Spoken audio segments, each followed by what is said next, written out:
Hey guys, welcome back to my channel. My name is Xochitl. If you are new here, don't forget to hit that subscribe button so you can keep up with all of my videos, whether it's my weight loss journey, a beauty, a lifestyle, sprinkled stuff in between. Today I wanted to talk about keto. While I've transitioned to something a little bit different, I wanted to basically answer that question that I've been getting a lot now and while I've been on my keto journey. So I did keto for about 5 months. Before that, 7 months, I was honestly just concentrating on like portion control and working out. But 5 months on keto, I lost about 37 pounds. Total, we've lost about 46 pounds. And keto has been a huge chunk of my weight loss journey, something that's kind of helped me keep it consistent and honestly just helped me keep going in a positive mindset. So the question that I've been getting asked a lot is, how do you start keto? I am feeling overwhelmed. I want to start keto, but it just feels like a lot of information. So how do I do it? How do I start? And I get it. I remember posting on my Instagram like, hey, me and Frankie want to start keto. And it was maybe it took us a month to kind of say we were going to do it, to actually starting it and just kind of prepping for it. And I think that's something really important to kind of mentally prepare yourself for this transition in general. But I wanted to help you guys with a couple of helpful tips that I think honestly made it easy for me. And let me tell you about myself, a former very picky person, still mildly picky, but in general, what kind of helped me keep it from feeling so overwhelming, because there's a lot of things, but just kind of taking it step by step, breaking it down. And honestly, I thought we were just gonna, let's try 1 month, and here we are 5 months later. So let's start off with my helpful tips to help make your keto journey or just your weight loss journey in general. These are some things you can kind of apply to whatever new type of lifestyle, diet, transitional food type of eating that you're gonna do. You can still kind of apply this to that as well. First tip that I always tell people when they want to specifically start keto is to, one, do your research. Understand what keto is. So just honestly, my main sources have been YouTube and Pinterest. Those have been the most helpful things to me. And guess what? They're free. To really understand what is keto, what is a ketogenic diet. While it is a low carb, high fat diet, also how are you going to go about your keto journey? Because a lot of people just, kind of focus on low carb options, which is fine.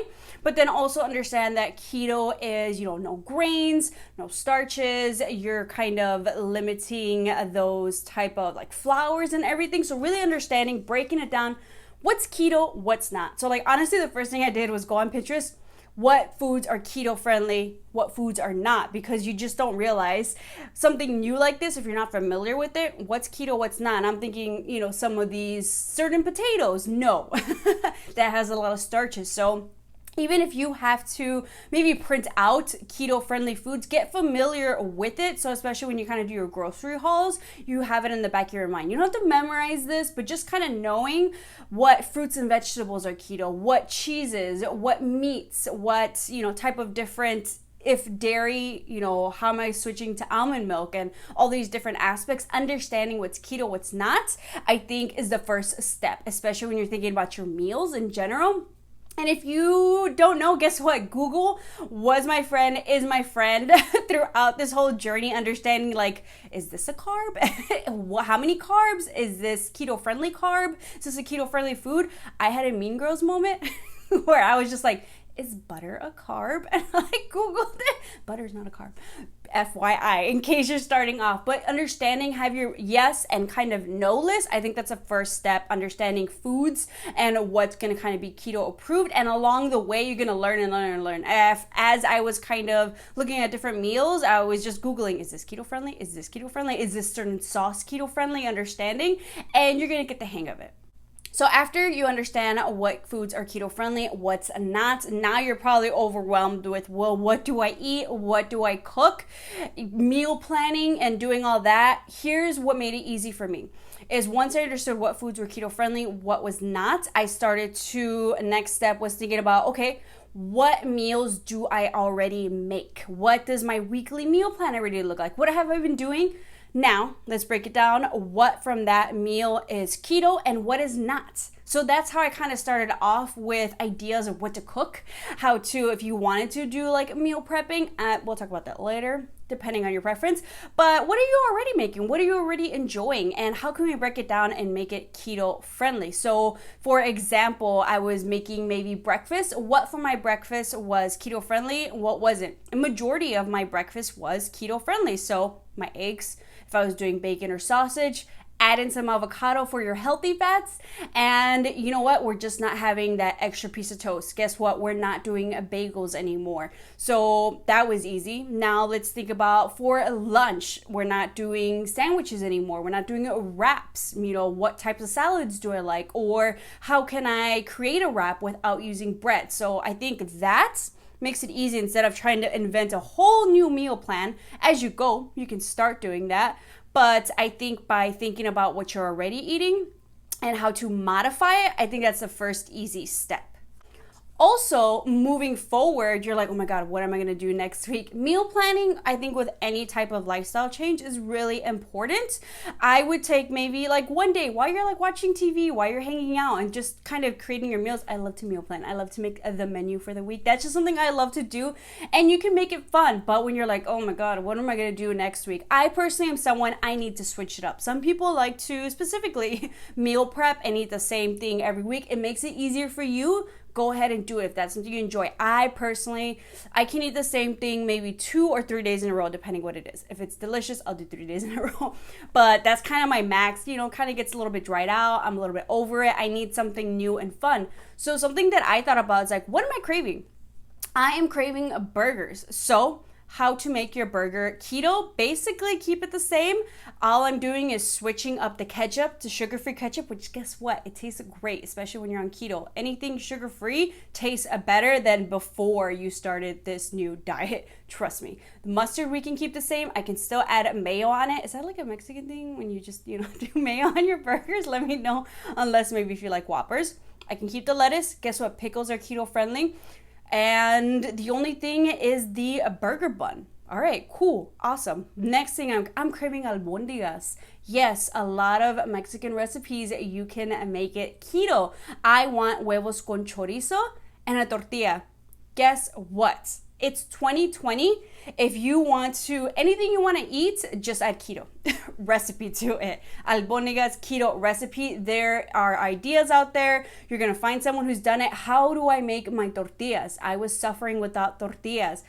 Guess what? There are ways that you can get your keto friendly tortilla options in, and as long as you can kind of fit them into your macros and your calorie counter, you can do it. And there's an option for that. I'll list my playlist of my kind of like a Mexican food modifications, because guess what? I need the sazon in my life, and we are not going to omit it because we're going keto. We are going to figure out how to get our tortillas in. The next most important step, especially on keto, but I feel like with any kind of diet, any kind of like healthy eating plan, especially if maybe you are specifically trying to lose weight like I was, is finding some sort of app where you can put in and calculate. Not only are you looking at calories, but I know for keto specifically, you want to calculate your fats, your proteins, and your carbs. In the beginning, I was using MyFitnessPal, which is great, but MyFitnessPal doesn't always get that you're doing the keto diet. I mean, unless you buy it unless you buy maybe like the subscription or something for it, maybe they have the option, but you're going trying to pay. We are balling on a budget. So the app that I highly recommend, especially if you're trying to do either keto or a low carb diet, is the Carb app manager. That made the biggest difference in my keto journey, because with the MyFitness app, while I could put in the information, it would kind of give me a breakdown of my macros, so I had an idea of like where I needed to, you know, kind of lower and higher. Because in the beginning I was having way too much protein. I was like, ooh, I like my protein. We got to lower that and get our fats up and get our, you know, kind of carbs down and get that down. But I feel like it just kind of made it harder, because in order to understand your net carbs on keto, a term you're going to learn real quick is that you have to subtract the carbs by the fibers so you can get your net carbs. So I was like, oh, it just felt very overwhelming. I was doing way too much math. I just honestly wanted to open my app and see the numbers, see a nice little breakdown of what I need to kind of do.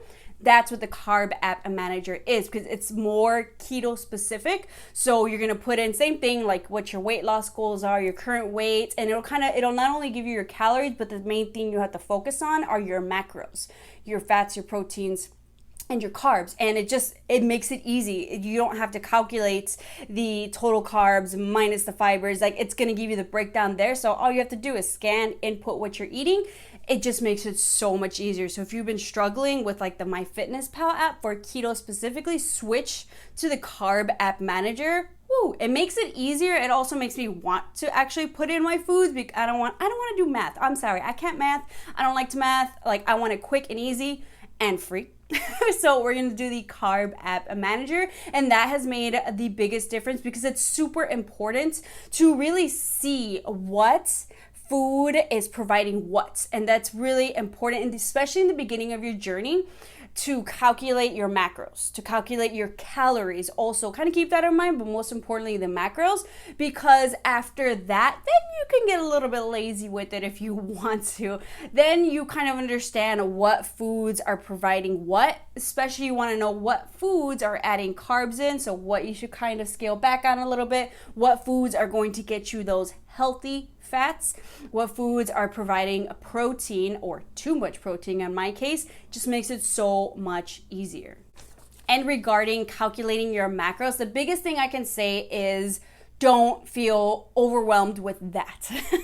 Basically, if your first week, you're like, wow, I have too much high protein, not enough fats, like I'm not making my fat goals, don't worry, you're gonna get better at it every week. I feel like my first week, I was like, ooh, too much here, not enough there. Like, how am I gonna get better? I'm not doing this right. I understand. I feel like everybody goes through that in the beginning, but just know that, guess what? That first week, while you're not exactly hitting those goals, you're still making these modifications. So your body's kind of like freaking out, like, whoa, what's going on? You're still eating right. You're eating better than you were before. So your body's still feeling those changes, but you're gonna get the hang of it each week. I feel like each week, each month, I just got better and better. So if your first week isn't excellent, guess what? I doubt anybody else's either. You're still doing better than you were the week before. So keep that in mind. Something really helpful that I can say is buy a scale so that you can weigh your food. Because a lot of times we're like, oh yeah, 3 ounces, I can eyeball it. 1 tablespoon, I can eyeball it. Guess what? You're probably adding way more than the amount you're trying to do. But also with the scale, you can really see what's going into your body, because at the end of the day, you can lie to yourself. You can tell yourself this amount of chicken is 3 ounces when it's really like, this amount. But at the end of the day, you can't lie to your body what you're putting in, and guess what? You're not gonna get the results that you want. And I think it just also gives you a better understanding of portion control and what 4 ounces, 5 ounces of certain chicken or fish is. And in the end, I think it's only gonna be beneficial to you if you do weigh your food, especially when inputting things into your app. You can lie to your app, but guess what? You can't lie to your body. Like, go ahead and fake it if you want. I get it. You want to lie to yourself a little bit, but that's not what's going to get you results. So I bought mine from Amazon, super inexpensive, came in quick. I'll link mine down below, but I think that's made the biggest difference, whether you're doing keto or any sort of other kind of lifestyle, like food plan. Weighing your food and putting your food into some sort of calculator is going to make the biggest difference. I understand this is something I never wanted to do before, because I don't think I really wanted to see what I was putting into my body. And I feel like this is especially helpful for those days where you want to cheat, you want to indulge. And if this happens multiple days, then you can really see what's going into your body. I remember before doing keto and, kind of do like those apps, the calculator, calorie counter and stuff like that. And I remember one day I was like, well, I want some Hooters. And I actually put in what I was having from Hooters. I was like, whoa, how many calories is in that sauce alone? Like, you really see. And sometimes we don't want to see it. We don't want to believe it. But I think it's important that you see those numbers right in front of you and you're properly inputting those numbers. The next tip that I would say is, depending on your personality, depending on your zodiac sign, I am a Gemini. I like to have fun with everything that I do. And I would say, just remember, have fun with it, enjoy it. Don't think of it as a diet. And the reason why I would highly recommend keto is because it's actually one of the most delicious, one of the most fun diets I've ever been on. So you can really enjoy it. The biggest thing is just if it fits in your macros, go for it. And what I would do, honestly, and this is just something I like to do in general, I was like, I can still do it on keto too, is basically when I'm meal planning, I like to either incorporate one new fun recipe. If you like cooking, incorporate a new fun recipe for the week. Or if you want to just kind of treat yourself a little bit, but still keeping it within your macros and your calories, incorporate one yummy, at least. I mean, I feel like all my meals are pretty delicious, but like one, more delicious type of flavorful meal a week. Something fun, something yummy. Add it one thing into the week that's still keto. And I think that will keep you from thinking like, oh my gosh, I'm on a diet. Like, I honestly didn't feel too much like I was in a diet. It just felt like I'm just eating better. I'm saving money by not eating out, and I'm enjoying it. So, kind of give yourself that. Add a little bit of fun to it. Have something that you're looking forward to, because if you put something in your meal plan, in your menu for the week that you're looking forward to it, I think it's just gonna make you kind of forget, like, I'm eating this, everybody else is eating carbs and sugars and stuff like that. Like, if anything, you're just going to be looking forward to that one thing, and that's going to help kind of keep you going. That's at least what helped for me. So add that in to your menu, kind of think of that as your self-care for the week. The next really big one, I would say, especially in the beginning of your keto diet, is incorporate some keto-friendly snacks. I feel like in the beginning, as you kind of play with like your fats and your proteins and your carb levels, what's going to be really important is not giving in to your non-keto friendly cravings, to not cheat. It's kind of, as you go into your journey, you almost don't need the snacks, but I think if you're someone who's like, oh, like I'm still hungry, make sure you have those keto-friendly snacks on a deck, whether it's like blueberries, whether it's nuts, maybe it's cheese. I think that's super important, especially beginning, and even if you're someone who kind of needs it throughout. I say it in the beginning, it's important because after you've been on keto for a while, after you kind of get your macro goals down, you're almost gonna feel like too full, like not too full, but like full enough where you're like, I don't need a snack. I'm good. I'm fasting. I only need 2 meals a day now. And in the beginning, you might not have that. So you're gonna be like, screw it.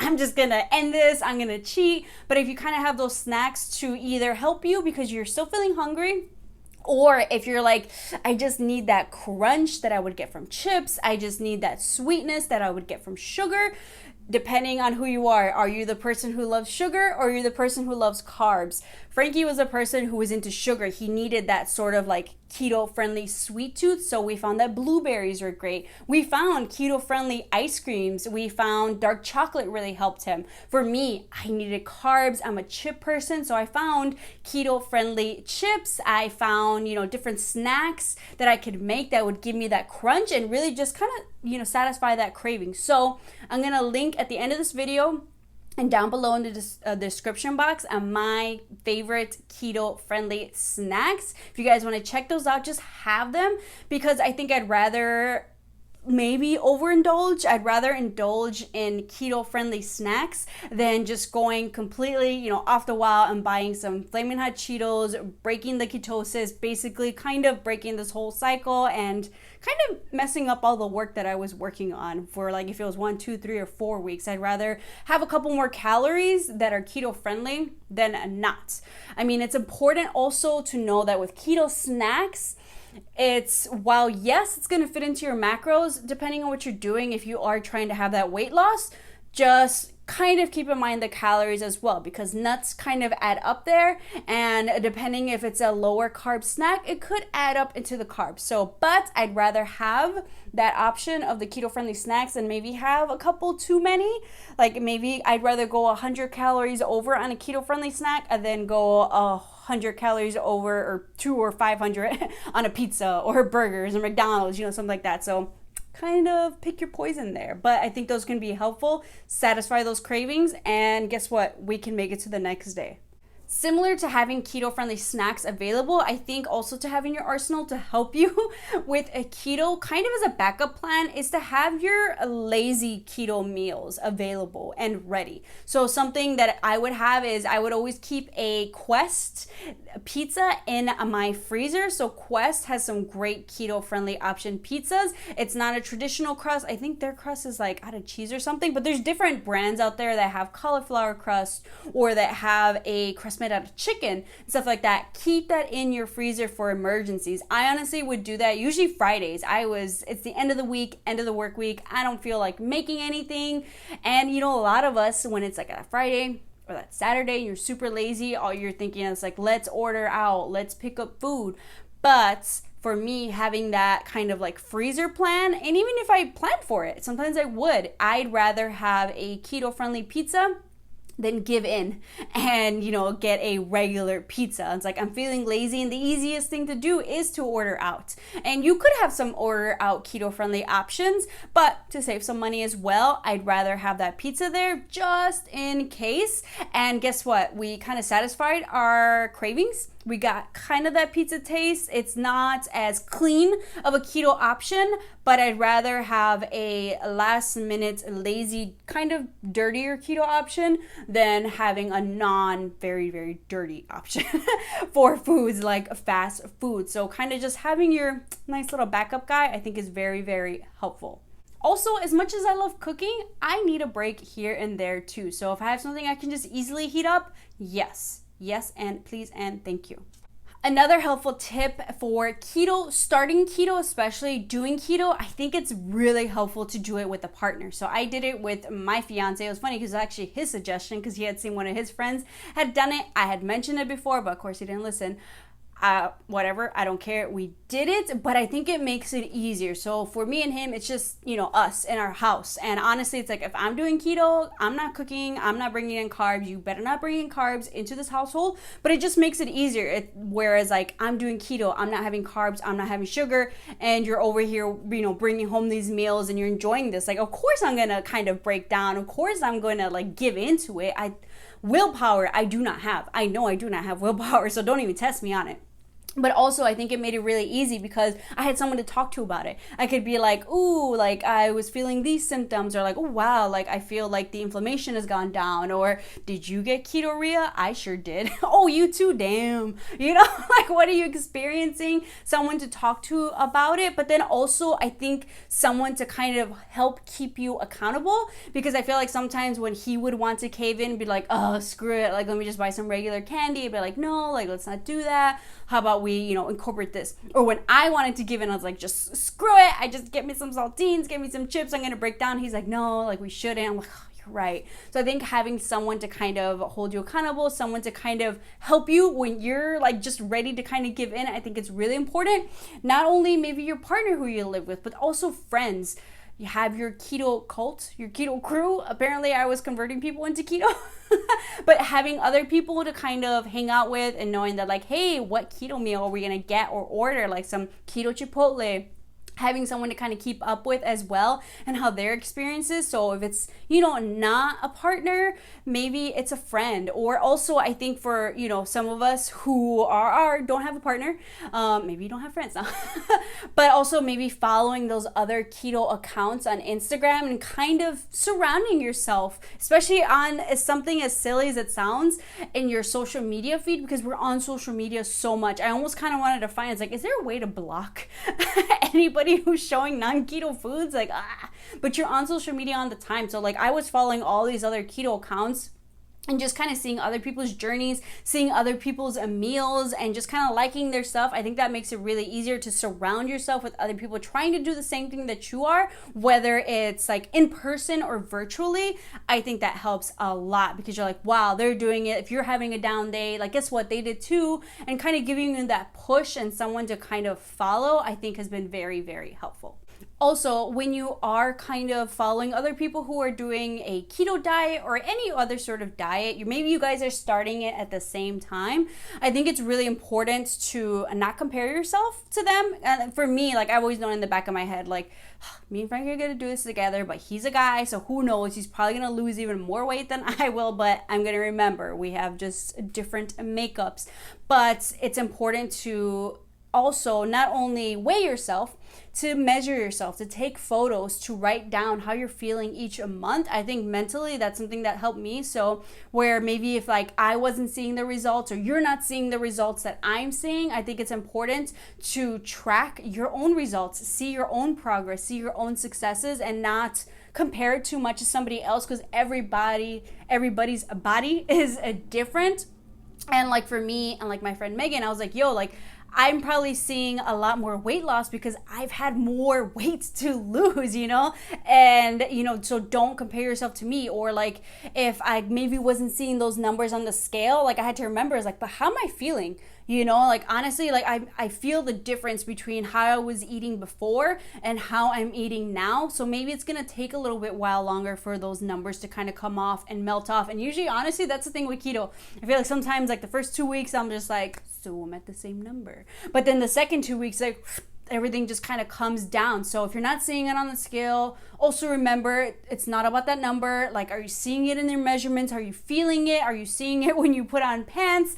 How are you better this month than you were last month? So I think there's different ways to kind of track. And I love that I was taking photos, because sometimes when I'm like, did I really lose that much weight? I don't know. And I would look at photos from like 1 or 2 months ago. I'm like, holy crap. Yeah. Where you're like, oh, I only lost like 5 or 7 pounds this month. Guess what? That's still a lot because I'm losing 9 pounds this month and you're losing 5 pounds this month.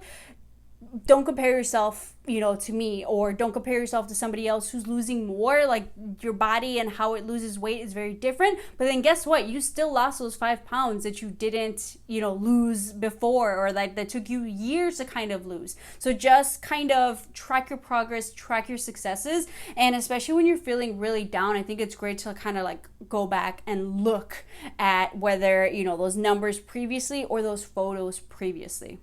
With that, tracking your progress, whether it's through photos, whether it's through feeling, I think that's going to be really important for the next tip, is to not give in too soon if you're not seeing those results. So I feel like those kind of go hand in hand, because more than anything, especially on keto, I think it's really important, or any diet. I feel like this was just, maybe it was just me, with just like any sort of like starting a new diet, get past the 2-week hump.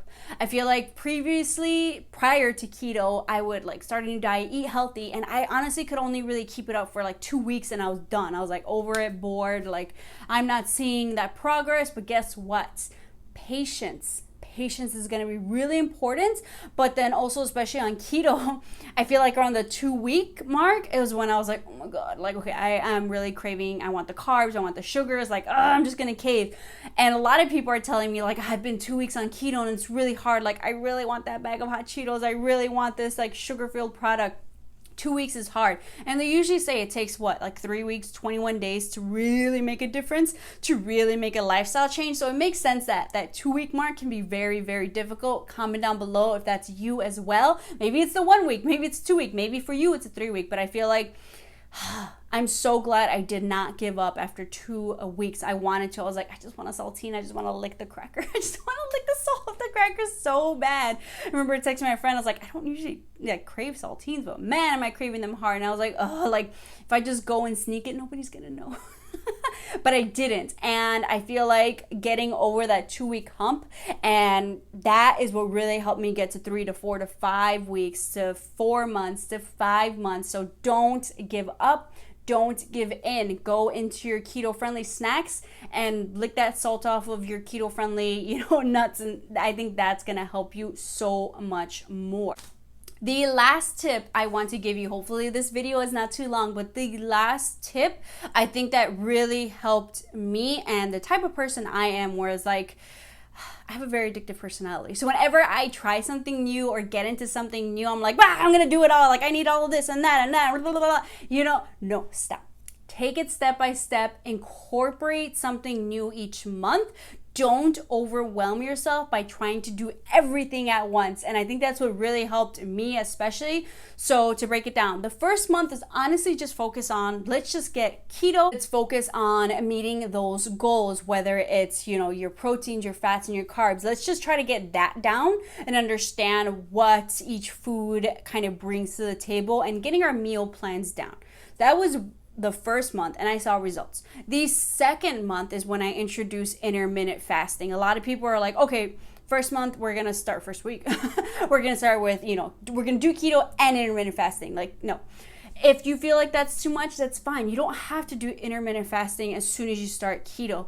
I incorporated that into my second month, and I feel like I saw results. My third month now we've got keto down, we've got intermittent fasting down, so now we're gonna incorporate fitness. And I think with incorporating something new each month, I think that also kind of helps you from plateauing. So if you feel like you're starting to plateau a bit, incorporate something new. So not only does that keep me from plateauing, but that also keeps me from feeling overwhelmed of trying to figure all these things out. Because not only are you trying to figure out keto, you're like, what is intermittent fasting? Or how do I work out? When I was like, you're just trying to focus on kind of getting that energy because you're not having those carbs anymore. So had I tried to do everything at once, oh hell no, I probably would have quit too. So little by little, and I think this is something you can do with any diet, is, you know, incorporate just like small things into it, whether it's trying to get your meal plans down, trying to kind of get intermittent fasting. You can do that with any diet, and or now let's get a fitness routine down. So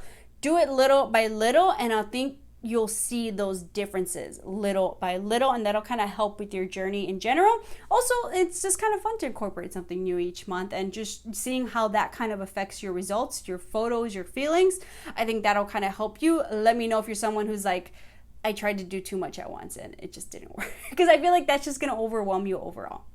So those are my helpful tips for anybody wanting to transition and start specifically keto. But guess what? You can kind of incorporate this to any diet, but I understand, I've been there. It's crazy to think that I did keto for 5 months, but I feel like after like a month or 2 months, it just felt normal. This is just how we eat. This is how we do. I went to a friend's house once and I was doing keto, and she was just like, oh, what can you eat? I was like, I already kind of had like my mindset and game plan that like I know what I can eat. And she's like, what about these chips? What about this? And then I was like, nope. And she's like, oh, what can you eat? Do you eat anything? But like in my home, I have like my keto friendly stuff. I, you know, wanted to figure out how to get certain types of flavors into my meals. Like I'm going to do my research. Guess what? It's 2020. I feel like keto is so much easier now than before. I feel like it's its own market, and there's like keto friendly items, there's keto friendly syrups, there's keto friendly chocolates, there's keto friendly wraps. So if you're someone who feels like, oh my god, this is so hard, do your research, Google it. There's keto friendly hot dog buns, burger buns, there's 1 gram net carb tortillas these days, which I still gotta try those out. But it's something where if you want it, figure out how to get it. And I think it's going to feel like less of a diet and more of just what your lifestyle is now. So hopefully these tips were helpful for you guys. I understand it can feel very overwhelming. That's how I felt before starting keto and on day 1 a little bit, but just take it little by little. Let me know if these tips help you, or maybe hopefully if you've, you know, been one of those people who started keto from seeing my journey. Let me know how it's going. Like when you guys would DM me and be like, oh my god, I just started keto a week or 2 weeks ago. I honestly am curious to see how your journey has been. And, you know, don't feel ashamed if maybe you cheated your 2 weeks or 3 weeks in. Like, did you get back on it? What are you going to do? Remember, did it help you? You know, what that feeling's like. So don't feel overwhelmed by it. Hopefully you can take 1 or 2 things from this to kind of make it a little bit easier for you. I have been struggling for years. Like anytime like I would post some sort of like results for my keto diet, I was like, I haven't been this weight for like 4 or 5 or 6 years, and like here I am. Like I've been struggling for that long to like just stay consistent with something, to find a sort of plan that works for me, and I found it. And so if maybe this diet doesn't work for you, there's going to be something else out there, and I feel like you can still kind of apply these tips to that as well. But just know it might take time, and maybe it's going to be the certain mindset that you're in for it, but just know that you're trying to find something that can be sustainable and not feel like a diet, but more like a lifestyle change. So hopefully this video is helpful. At the end of the day, I want to let you guys know, if I can do it, you can do it, because honestly I didn't think I can do it. But guess what? You can, and you will. So let me know down below in the comments how it's going with whether it's your keto journey or just in general your weight loss, your new lifestyle journey. I am genuinely curious about it, and I love hearing more, and hopefully my videos are helping you guys. So at the end of this one, I will have my playlist of like my keto friendly weight loss journey videos, whether you guys want recipes, whether you want updates, kind of like what I experienced. Like each month I kind of let you know what was different, what worked, you know, what happened in general, because life happens. I get it, and there's going to be stressful moments and you're going to want to overindulge, but figuring that out. And if sometimes, hey, if you do, that's totally okay. Just take it day by day. But thank you guys so much for watching. Don't forget to hit that subscribe button for some more weight loss journey videos, and I'll see you guys next time.